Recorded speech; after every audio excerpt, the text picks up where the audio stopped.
మన vintage collections, Kadambari collections, పూర్ణిమ prints లో ఎంత కొంటే అంత ఉచితం ఇస్తే లైఫ్ నిలబెట్టింది. నాకు ఒక పేరుని ఒక పొజిషన్ ని తెచ్చింది అయితే బంశిక్ బంటి అని నేను బాగా నమ్ముతాను. దట్స్ బికాస్ ఆఫ్ మా Rahul sir, Saideep sir and మా ఫాల్గున్ సార్. వాళ్ళకి ఎప్పటికీ నేను రుణపడి ఉండాల్సింది. సూపర్ అండి, ఎక్సలెంట్. అండ్ చాలా మంది అంటే ఫన్ బకెట్ అనగానే అందరికీ ఫస్ట్ గుర్తొచ్చే పేరు భార్గవ్ది. అది అయిపోయింది, వాడికి శిక్ష పడింది.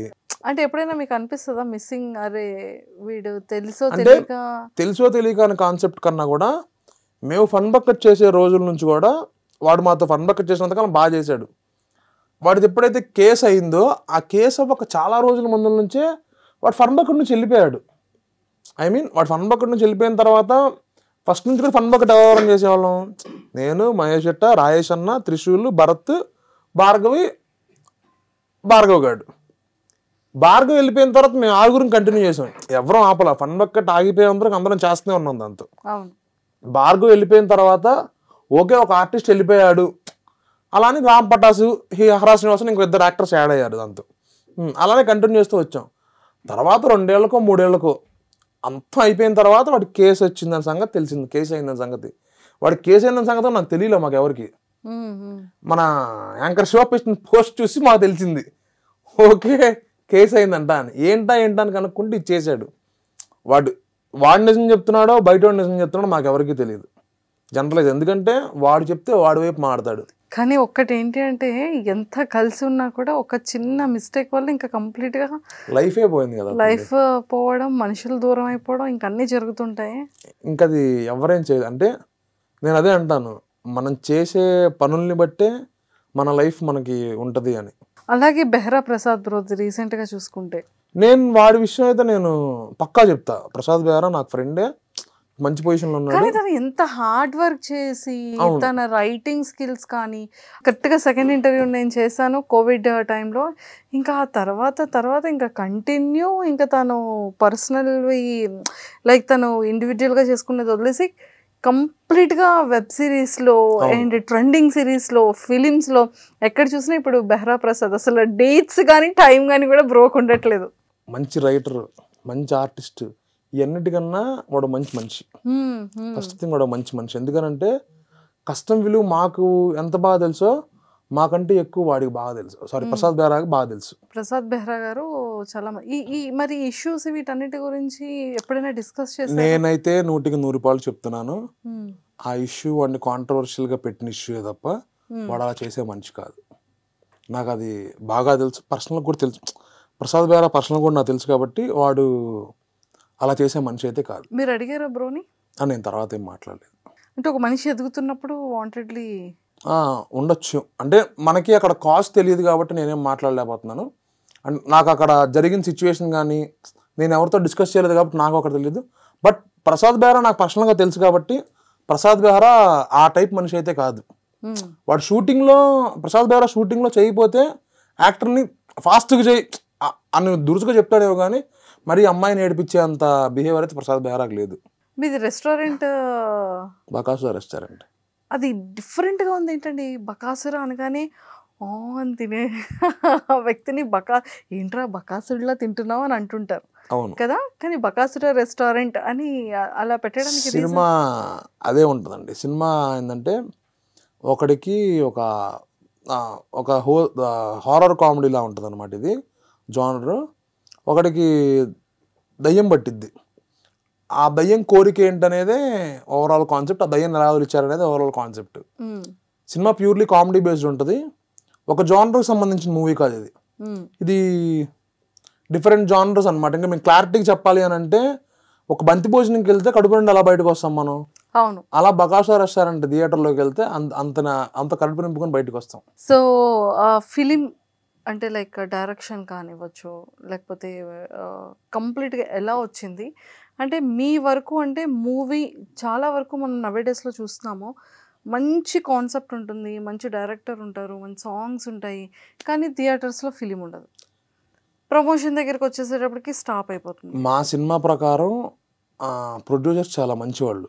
అంటే ఆ డైరెక్టర్ అన్నయ్య ప్రొడ్యూసర్స్ అనమాట. జనార్దన్ అని, జెనియన్ అని. వాళ్ళు ప్రమోషన్ అప్పుడు కాదు కదా, షూటింగ్ అప్పుడు కాదు కదా, ఎక్కడా కాంప్రమైజ్ అవ్వకుండా షూట్ చేశారు. ఎవరికి ఇబ్బంది పెట్టలేదు, ఎవరితో ఇబ్బంది పడలేదు కూడా వాళ్ళు. అలా వాళ్ళు షూట్ చేశారు. ఒకవేళ మా వల్ల వాళ్ళు ఇబ్బంది పడున్నా మా దగ్గర ఎప్పుడు వ్యక్తపరచాల. హ్యాపీ ఫీల్తోనే హ్యాపీగా నేను చేసిన సినిమా. ప్రమోషన్స్ హ్యాపీగానే చేస్తున్నాము. ఇప్పుడు August 8th రిలీజ్ అవ్వబోతుంది. అది ప్రమోషన్ చాలా గ్రాండ్గా జరుగుతున్నాయి. ప్రీ రిలీజ్ ఈవెంట్ ఉంటుంది. మీరు ట్రైలర్ చూసుంటే కనుక ఎంత ఫన్నీగా ఉంటుందో, ట్రైలర్ 2 చూస్తే కూడా ఆ వర్షన్లో ఉంటుంది. సో మొత్తానికైతే చాలా ఫన్ ఎంటర్టైన్మెంట్ ఫిల్మ్ అనుకోవచ్చా? Fully loaded entertainment. Fully loaded. దీంతో ఫన్ ఉంటుంది, ఎమోషన్ ఉంటుంది, థ్రిల్లర్, హారర్ ఉంటుంది, థ్రిల్లింగ్ ఉంటుంది, కమర్షియల్ ఆస్పెక్ట్ ఉంటుంది. All mixed fruit juice. నేను క్లారిటీగా చెప్పాలి అని అంటే, మీకు కమెడియన్ ప్రవీణ్ అన్న ఐడియా ఉంది? కొత్త బంగారు లోకం ప్రవీణ్ అన్న. ప్రవీణ్ అన్ని మనం ఎంతో ఒక రకంగా చూసుంటాం, కానీ ఈ సినిమాలో డైరెక్టర్ గారు ఆ జానర్ నుంచి తీసుకొచ్చి బయటికి వేరే విధంగా చేశారు. ప్రవీణ్ అన్న చూసిన ప్రతి ఒక్కళ్ళు ఏమనుకుంటారంటే, అరే నా లైఫ్ ఇలా అయితే బాగుండ్రా అన్న పాయింటే ఉంటుంది. అంత మంచి ఆర్టిస్ట్ ప్రవీణ్ అన్న. అసలు ఏ సినిమాలో కనపడిన పర్ఫార్మెన్స్ ఈ సినిమాలో ఉంటుంది అని నేను బాగా నమ్ముతున్నాను. దీంతో ఓన్లీ ప్రవీణ్ అన్న కామెడీయే కాదు, ఎమోషన్ కానీ, సీరియస్ కానీ, ఏదైనా చేయాలి. అసలు అన్ని నవరసాలు పండించారు ప్రవీణ్ అన్న అయితే కనుక. సో ఫణి గారు, అంటే ప్రతి ఒక్క ఆర్టిస్ట్ అయ్యే ముందు స్టార్టింగ్ స్టేజ్లో కొన్ని భయాలు ఉంటాయి. అవును. స్క్రీన్ మీద ఎలా ఉంటుంది, మనం మేకప్ వేసుకోవాలా, అసలు వితౌట్ మేకప్ అయితే ఎలా ఉంటాం, వితౌట్ మేకప్ కాకుండా ఎలా ఉంటాం, కొంచెం లెన్స్లో మనం బయట ఉన్నదానికి లోపల కొంచెం కెమెరా లెన్స్కి ఇంకా ఎక్కువగా కనబడుతూ ఉంటాం అనే ఫీలింగ్ ఉంటుంది కదా. అవును. నేను ఎలా ఉంటాను అనేది భయం నాకు లేదు, కానీ నేను చేసిన దానికి జనాలు నవ్వుతారా నవ్వరా అనే భయం చాలా ఉండేది నాకు స్టార్టింగ్లో. ఎందుకు అని అంటే, ఆబ్వియస్లీ మన ఫ్రెష్ కమ్మరు, మనకు అవకాశం ఇవ్వటమే గొప్ప విషయం అని నేను ఫీల్ అవుతూ ఉంటాను. ఈరోజు ఏదో కొంచెం ఒక మోస్తరు పొజిషన్లో ఉన్నాను, నాకు కొన్ని మినిమం అంటే బేసిక్ అవకాశాలన్నా, ఏ ఆఫీస్కి వెళ్ళి అడగకపోయినా బేసిక్ అవకాశాలన్నా వస్తున్నాయి కాబట్టి నాకు ఓకే. స్టార్టింగ్ స్టేజ్లో నాకు ఎలా ఉండేది, నేను ఒక సినిమా చేస్తున్నాను, నేను ఫస్ట్ ఒక సినిమా చేశాను, ఒక్కడితో మొదలైందని ఒక సినిమా. నేను అంతమంది ఆఫీసులో ఆడిషన్కి వెళ్ళిన ప్రతిసారి ప్రతి ఒక్కళ్ళు ఏం చెప్పేవాళ్ళంటే, ఎక్స్పీరియన్స్ ఉందా అని అడిగేవాళ్ళు. ఆ మాట విని విని విని నాకే కోపం వచ్చింది ఒకనొక టైంకి. ఎక్స్పీరియన్స్ ఏంటి, నేను ఆల్రెడీ యూట్యూబ్లో చేస్తున్నా కదా, చిన్న కెమెరా అని పెద్ద కెమెరా అని ఏదైనా నేను చేసేది యాక్టింగే కదా, ఎందుకు ఎక్స్పీరియన్స్ అంటే, ఎవరికి ఆడిషన్ ఇచ్చినా నువ్వు ఆడిషన్ బాగా చేసావమ్మా, నీకు ఎక్స్పీరియన్స్ లేక నేను క్యారెక్టర్ ఇవ్వట్లేదమ్మా అన్న మాటలు అన్నారు అప్పుడు స్టార్టింగ్లో. తర్వాత ఏం చేసాను, ఇంకో ఆడిషన్కి వెళ్ళినప్పుడు నేను డైరెక్ట్ ఎక్స్పీరియన్స్ మీదే ఇచ్చాను అనమాట. లైవ్ నా ఫ్రస్ట్రేషన్ మొత్తం దాని ముందర ఇచ్చాను. అసలు ఎందుకు ఎక్స్పీరియన్స్, ఎవరైనా ఇదే కదా, ఒక కొత్త వాళ్ళకి అవకాశం అయిపోతే వాడు ఎప్పుడు స్టార్ అవుతాడు, వాడు ఎప్పుడు అవుతాడు. Once upon a time Chiranjeevi గారు కొత్త వాళ్ళే, ఎన్టీఆర్ గారు కొత్త వాళ్ళే, ఎవరైనా ఒక అవకాశం ఇవ్వాలి కదా అని ఆ టైప్లో నేను ఒక ఆడిషన్ ఇచ్చాను. ఆడిషన్ ఇస్తే ఆ డైరెక్టర్ నచ్చి ఒక చిన్న సీన్ ఇచ్చారు నాకు, 1 day క్యారెక్టర్ ఇచ్చారు అనమాట. దాంతో ధనరాజ్ అన్న, చిత్రం సీన్ అన్న, మన మ్యూజిక్ డైరెక్టర్ బోలే, ఇంకొంతమంది ప్యాడింగ్ ఆర్టిస్టులు ఉన్నారు. నా మీద ఫ్రేమ్ పెట్టి చుట్టూరు ఒక 100 మంది జనాలు. చిన్నప్పుడు మీరు చూసుంటే కనుక జెమినీలో బయోస్కోప్ అని అంత పెద్దది వచ్చేది, అంత పెద్ద లెన్స్ పెట్టి చూశారు. యాక్షన్ అనగానే నేను చేయలేకపోయా. నాకు ఒక సెకండ్ భయం చివరయ్యా అనమాట. నాకు వల్లగాల. అప్పుడు డైరెక్టర్ గారు బయటికి తీసుకెళ్ళి నాకు ఒక 5 minutes రిలాక్సేషన్ ఇచ్చి, గ్యాప్ ఇచ్చి, ఆయన క్లారిటీ ఎక్స్ప్లెయిన్ చేశారు. ఏం భయపడ మాకు, నువ్వు బాగా చేస్తావు, ఈ చుట్టూరు జనాలు చూసి నీకు భయం చేసి ఉంటుంది. ఎక్స్పీరియన్స్ అనేది దీనికి, ఎందుకనంటే పెద్ద ఆర్టిస్టులు ఉన్నప్పుడు మనకి టేకులు ఎక్కువ పడితే వాళ్ళకి ఇబ్బంది అయ్యిద్ది, సినిమా ప్రొడక్షన్ పెరిగిపోద్దమ్మా అని నాకు క్లారిటీగా ఎక్స్ప్లెయిన్ ఇచ్చిన తర్వాత ఒక 5 minutes వాటర్ తాగి రిలాక్స్ అయ్యి వచ్చి సింగిల్ షాట్లో చేశాను. సూపర్. ఇంకా దాని తర్వాత నాకు ఇది మన పర్సనల్గా ఎక్స్పీరియన్స్ చేసే ఒక ఎక్స్పీరియన్స్. అవును. దాని తర్వాత నేను చాలా అనుకున్నాను, నేను వాళ్ళ ఎక్స్పీరియన్స్ అని ఆడటంలో తప్పే లేదు అని.